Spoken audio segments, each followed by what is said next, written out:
Karachi transformation plan, اس plan کی منظوری 739 ارب روپے کا کل حجم پر مبنی ہے۔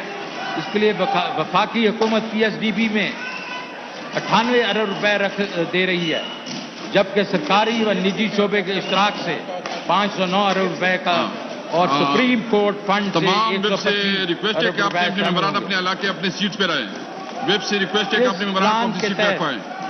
نالوں، دریاؤں، سڑکوں کی تعمیر، ماس ٹرانزٹ پروجیکٹس اور واٹر سپلائی کی سہولیات فراہم کرنے پر توجہ مرکوز کی گئی ہے۔ Gilgit Baltistan socio economic development, یہ پلان 162 ارب روپے کی لاگت سے 29 پروجیکٹس پر مشتمل ہے۔ اس بجٹ میں اس کے لیے 40 ارب روپے مختص کیے جا رہے ہیں۔ سندھ کے 14 سے زائد اضلاع کے لیے ترقیاتی منصوبے، اس پلان کے تحت 444 ارب روپے کی لاگت سے 107 منصوبوں کی تکمیل کی جائے گی۔